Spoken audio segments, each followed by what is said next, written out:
দর্শক আসসালামু আলাইকুম, স্বদেশ বিডি নিয়মিত পর্বে সবাইকে স্বাগত। দর্শক, আমি এই মুহূর্তে অবস্থান করছি গোবিন্দগঞ্জ উপজেলার কামদিয়া ইউনিয়নের বড়গাঁও গ্রামে। এখানে উচ্চশিক্ষিত এক তরুণ উদ্যোক্তা ভাই ওনার বিশাল পুকুরে মনোসেক্স তেলাপিয়া চাষ করেছে। আমরা আজকে এই মনোসেক্স তেলাপিয়া চাষের লাভ লস সহ এই মাছ চাষের বিস্তারিত তথ্য আজকের ভিডিওতে তুলে ধরব। আশা করি সম্পূর্ণ সময় আপনারা আমাদের সঙ্গেই থাকবেন। চলুন তাহলে আমরা এই তরুণ উদ্যোক্তা ভাই তার সঙ্গে কথা বলি। ভাই আসসালামু আলাইকুম। ওয়ালাইকুম আসসালাম। কেমন আছেন ভাই? আলহামদুলিল্লাহ, আপনি কেমন আছেন? জি ইনশাল্লাহ ভালো আছি। আপনি মনে হয় পুকুরে আজকে মাছ ধরছেন? জি, আজকে একটু ধরতেছি মাছ। আচ্ছা, এগুলো তো আমি দেখছি ভাই তেলাপিয়া মাছ। হ্যাঁ, তেলাপিয়া মাছ। শুধুই কি তেলাপিয়া? না, বাংলা মাছ আছে সাথে, বাংলা মাছের সেটি আছে। আচ্ছা, আমরা এই এলাকায় এসে জানলাম উদ্যোক্তা হিসাবে আপনি অনেক বড় পুকুরে মাছ চাষ করলেন। আমরা এসেই দেখি যে আপনার পুকুরে মাছ আজকে বাজারে নিয়ে যাচ্ছে, তো আর না এসে পারলাম না আর কি। সব মিলে আপনি ভালো আছেন তো? জি আলহামদুলিল্লাহ। আচ্ছা ভাই, আপনার এই মাছ চাষ নিয়ে আজকে কথা বলবো। সর্বপ্রথম আপনার পরিচয়টা দেন তো। আমি মোহাম্মদ বাবুল সরকার, মূলত পোলট্রি, তারপর খামার, কৃষিকাজ এগুলো করতাম আর কি। এখন নতুন করে আবার মাছ চাষ শুরু করেছি গত বছর থেকে। আচ্ছা, আপনার এই পুকুরটা তো বিশাল পুকুর দেখছি আমি। তো এই পুকুরটা কত শতক ভাই? এই পুকুরটা পার সহ 5 একর, কিন্তু পার বাদে আপনার পুকুর শুধু পানি আছে 160%।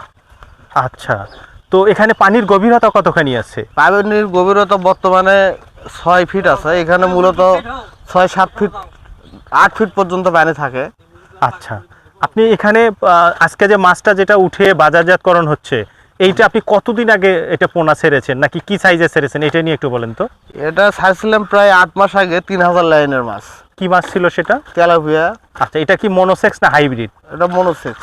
আচ্ছা, মনোসেক্স তেলাপিয়া 3000 লাইনের ছিল। জি, 3000 আচ্ছা, আপনার এই একটা সাইজের পুকুরে আপনি কত হাজার মনোসেক্স তেলাপিয়া দিয়েছেন?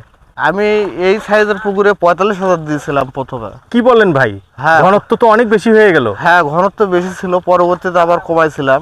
হ্যাঁ, কমায় 23,000 রাখছিলাম আর কি। আচ্ছা, তাহলে আপনার শতকে সর্বশেষ কত পর্যন্ত টিকলো তাহলে? শতকে 140 থেকে 45 পিসের মতো ঠিকছে। আচ্ছা, এর সঙ্গে আপনি কিভাবে কি দিলেন অন্য মাছ? অন্য মাছ বাংলা মাছ দিলাম হচ্ছে রুই, মিরকা, সিলভার ব্রিগেড, আচ্ছা, হাংরি, জি। তারপরে গ্লাস কাপ। এই শুরু শেষ পর্যন্ত আপনি কি খাদ্য দিয়ে চাষ করলেন, এটা নিয়ে একটু বলেন তো। প্রথমে যখন শুরু করি তখন হচ্ছে পাউডার ফিড যেটা আছে, জি। তেলাপিয়াকে খাওয়াই, ওইটা খাওয়াইছি। তারপর পর্যায়ক্রমে যে সমস্ত ফিডগুলো খাওয়ানো হয় ওগুলো খাওয়াইছি, 0.5 মিলি, তারপরে 1 মিলি, এভাবে। আচ্ছা, এর ভেতর কোনো মেডিসিন?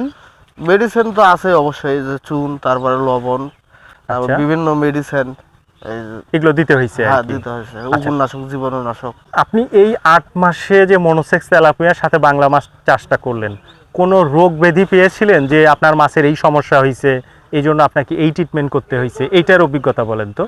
এটা হচ্ছে 2-1 বার অক্সিজেন ফল্ট করছে আর কি। আচ্ছা। অক্সিজেনের জন্য অক্সিজেন ট্যাবলেট দেওয়া হয়েছিল সে সময়। আচ্ছা, এয়ারোটা চালানো হয়েছে। এত বড় পুকুরে এত ঘনত্বে মাছ চাষ করলে এরোটারের প্রয়োজন আছে কি? হ্যাঁ, এয়ারোটার অবশ্যই লাগবে। এয়ারোটার থাকাকালীন আবার অক্সিজেন শর্ট করছে, এয়ারোটার না থাকলে তো আর বেশি শর্ট করবে। আচ্ছা, সেক্ষেত্রে আপনার কি কোনো ক্ষতি হয়েছিল মাছের?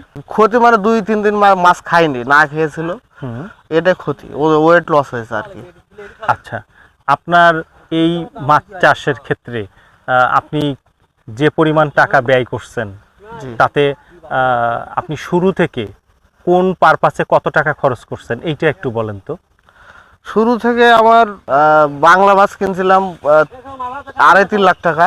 আচ্ছা, আর হচ্ছে তেলাপিয়া ছিল 80,000 টাকার, পোনাটার দাম। 15টার দাম। আচ্ছা, এছাড়া খাদ্য? খাদ্য পর্যায়ক্রমে লাগছে, খাদ্য প্রায় 7-8 লাখ টাকার খাবার লাগছে। আচ্ছা, আমরা যতটুকু জানি যে এই ধরনের মনোসেক্স তেলাপিয়া কিংবা বাংলা মাছ চাষের ক্ষেত্রে অধিকাংশ মাছ চাষি বা উদ্যোক্তা ভাইয়েরাই হাতে বানানো খাদ্যটাকে বেশি ব্যবহার করে, কারণ অর্থ সাশ্রয় করার জন্য। আপনি ফিড দিয়েছেন পর্যাপ্ত পরিমাণ, সেক্ষেত্রে কি আপনি আয় ব্যয়ের হিসাব কি মিলাতে পারবেন? আমি পর্যাপ্ত ফিড দিয়ে মাছ চাষ করছি, কিন্তু এটা সম্পূর্ণ একটা ভুল পদক্ষেপ। আবার হাতে বানানো খাবারটা খাওয়ার লাগতো প্রত্যেক সপ্তাহে, কিন্তু সেটা আমি খাওয়াইছি ঠিক 15 দিন 1 মাস পর খাওয়াইছি। হ্যাঁ, আমার কিছু কিছু ভুল স্টেপের জন্য বর্তমানে আমি লাভবান হতে পারবো না। আমি লাভবান নতুন হতে পারবেন না বলতে আপনি তো সম্পূর্ণ মাছটা এখনো বাজারজাতকরণ করেননি, তাতে আপনি কিভাবে বুঝলেন যে আপনি ক্ষতির সম্মুখীন হবেন কিংবা আপনার অর্থে বেশি লাভ আসবে না? তাই এটা তো আমাদের একটা সাধারণ হিসাব আছে যে মাছটা কতখানি ওয়েটে দিছি, কতখানি ওয়েট আসছে। আচ্ছা। হ্যাঁ, এই হিসাবে আমরা হিসাব করে দেখছি আর কি। আজকে যে আপনি বাজারজাতকরণ করছেন, এখানে আপনার মনোসেক্স তেলাপিয়াটা কয়টাই 1 কেজি হচ্ছে? 3-4টাই 1 কেজি। 3-4টাই 1 কেজি আসছে। জি। আচ্ছা, তাতে বাজার মূল্য কেমন পাচ্ছেন ভাই? বাজার মূল্য কেবল তো গাড়ি যাচ্ছে বাজারে, বাজার শুনলাম 1500-1600 এরকম যাচ্ছে 10 কেজি। 10 কেজি 1500, আর কম বাজার 1300-1400 যাচ্ছে। আচ্ছা, এই অবস্থায় আপনার যে পরিমাণ মাছ আছে, আপনার এরোটার যে আপনি ইলেকট্রিসিটি, তারপর আপনার পাহারা, আপনার খাদ্য, মাছের পোনা, তাতে আপনার এই পুকুর কি পরিমাণ টাকা আপনার ব্যয় হবে এই পুকুরে? তাতে পুকুরে আপনার 12 থেকে 13 লাখ টাকা ব্যয় হবে। পুকুরটা কি আপনার নিজের? না, এটা ভাড়া পুকুর। ভাড়া আচ্ছা, সেক্ষেত্রে ভাড়া কত? ভাড়া 1 বছরে 1,70,000। আচ্ছা, সব মিলে তাহলে তো আমি দেখছি যে প্রায় 14 লাখ টাকা আপনার খরচ। হ্যাঁ, এরকমই হবে। এই মাছে কি আপনার 14 লক্ষ টাকা উঠবে?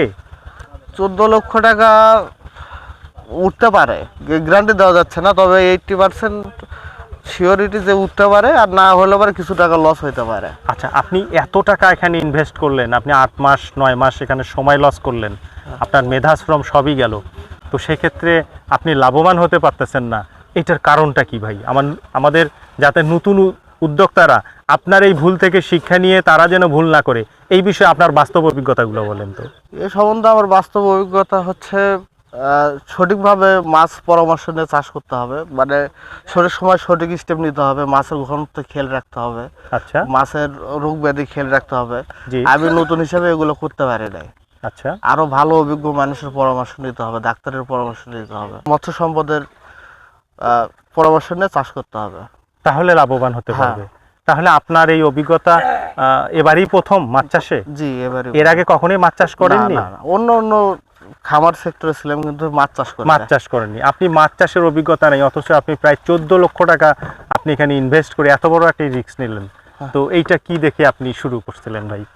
এটা আশেপাশে অনেকে চাষ করে, তো তাদের দেখে আসলে এটা হয়েছি যে নিজেও চাষ করব। আর মুরগি চাষ করি, ভাবছিলাম যে ওই দিকের অভিজ্ঞতা দিয়ে জি। হয়তো চাষ করতে পারবো, কিন্তু আমার ধারণা ভুল। মাছ চাষের অভিজ্ঞতা আলাদা, এখানে আলাদাভাবে সম্পূর্ণ কিছু করতে হয়। আচ্ছা, তো আগামী দিনে কি আপনি এই পুকুরে কিংবা অন্য পুকুরে মাছ চাষ করবেন? জি, অবশ্যই চাষ করবো। আমি তো আমার ভুলগুলো শুধরে ভালোভাবে চাষ করার চেষ্টা করব। আচ্ছা, সেক্ষেত্রে আপনার কি ট্রেনিং নেওয়ার প্রয়োজন আছে বলে কি আপনি মনে করেন?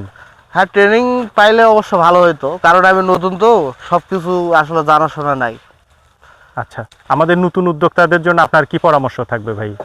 নতুন উদ্যোক্তাদের জন্য পরামর্শ হচ্ছে, সবাই সঠিকভাবে মাছ চাষ করলে মাছ চাষ করবেন, না হলেও করবেন না। সঠিক পদ্ধতি ব্যবহার করতে হবে মাছ চাষ করতে হলে। আচ্ছা, আপনার পুকুর পাড়ে আমি দেখছি খুব চমৎকার কিছু পেঁপের গাছ আছে, জি। তো আপনার চারপাশে কি পারে এইরকম পেঁপের গাছ আছে? চারপাশে পারে অর্ধেক পর্যন্ত আছে। আচ্ছা, এটা তো আপনার একটা আলাদা লাভজনক একটা ফসল হিসাবে হবে ভাই। হ্যাঁ, দেখা যাক ইনশাল্লাহ সামনে কি হয়। তো ঠিক আছে ভাই, আপনাকে অনেক ধন্যবাদ। আপনার পুকুরে আজকে মাছ ধরে বাজারজাতকরণ হচ্ছে, আপনি ব্যস্ত মানুষ, তারপরও সময় দিলেন। আগামী দিনগুলো আপনার সফলতা কামনা করে আজকের মতো বিদায় নিচ্ছি। ভালো থাকবেন। আসসালামু আলাইকুম। ওয়ালাইকুম আসসালাম। আপনি ভালো থাকবেন, অনেক দূর থেকে আসছেন, এই জন্য আপনাকেও অসংখ্য ধন্যবাদ। দর্শক, আমরা আজকে এই গোবিন্দগঞ্জ উপজেলার প্রত্যন্ত গ্রামের এক উচ্চশিক্ষিত তরুণ উদ্যোক্তা ভাইয়ের মাছ চাষের তার বাস্তব অভিজ্ঞতাগুলো শুনলাম।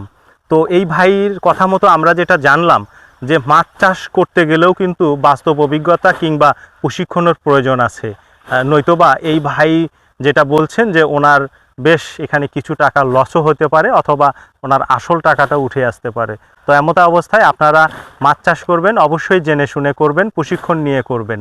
তো আশা করি আমাদের এই ভিডিওটি ভালো লেগেছে। ভালো লাগলে অবশ্যই আমাদের স্বদেশ বিডি ইউটিউব চ্যানেলটি সাবস্ক্রাইব করবেন। সবাই ভালো থাকবেন, সুস্থ থাকবেন, স্বদেশ বিডি চ্যানেলের সাথেই থাকবেন। আল্লাহ হাফেজ।